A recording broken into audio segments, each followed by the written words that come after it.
بسم اللہ الرحمن الرحیم۔ بہت سے لوگ ایسے ہوتے ہیں کہ جن کی مسوڑیں اتنی زیادہ کمزور ہو جاتی ہیں کہ ان کے دانتوں میں سے خون نکلنے لگتا ہے، اور وضو کرنے کے بعد زیادہ تر یہ چیز پیش آتی ہے، اور نماز کے اندر بھی یہ چیز پیش آتی ہے کہ جب وہ نماز کے لیے کھڑے ہوتے ہیں تو ان کے دانتوں سے خون نکلنے لگتا ہے۔ تو اب ایسے لوگ کیا کریں؟ کیا ایسے لوگوں کا وضو ہو جائے گا، یا ان کو دوبارہ وضو کرنا پڑے گا، یا ان کی نماز ہو جائے گی، یا دوبارہ نماز پڑھنی پڑے گی؟ تو دیکھیے،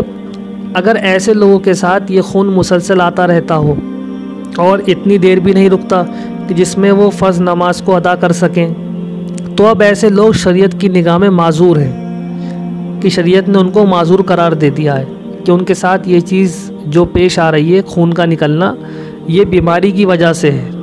تو اب وہ اسی حالت میں وضو کر کے نماز ادا کر سکتے ہیں، کوئی حرج نہیں، ان کی نماز ہو جائے گی۔ اب چاہے یہ خون نماز کے دوران ہی کیوں نہ آتا ہو، ان کی نماز ہو جائے گی، نماز دہرانے کی ان کو کوئی ضرورت نہیں ہے، اور ایسی صورت میں ان کا وضو بھی فاسد نہیں ہوگا کہ دوبارہ ان کو وضو کرنے کی ضرورت نہیں ہے۔ لیکن بس ایک چیز ان کو یاد رکھنی پڑے گی، وہ یہ ہے کہ اب وہ ایک وضو سے ایک ہی نماز پڑھیں گے، کہ مثال کے طور پہ کہ اگر انہوں نے عصر کا وضو کیا، تو اگر اب وہ چاہیں کہ وہ اسی وضو سے مغرب کی نماز پڑھ لیں، تو وہ ایسا نہیں کر سکتے۔ اب ان کو مغرب کی نماز کے لیے دوسرا وضو کرنا پڑے گا، کیونکہ ان کو شریعت نے معذور قرار دے دیا ہے، اور کیوں معذور کے لیے یہی حکم ہے کہ وہ ایک وضو سے ایک ہی نماز پڑھے گا، یہ نہیں کہ ایک وضو سے وہ دو نماز پڑھ لے۔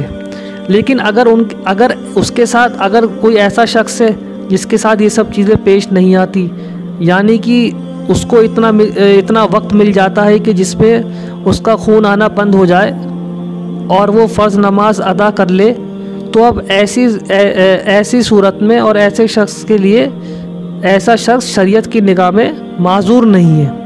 لہذا جس وقت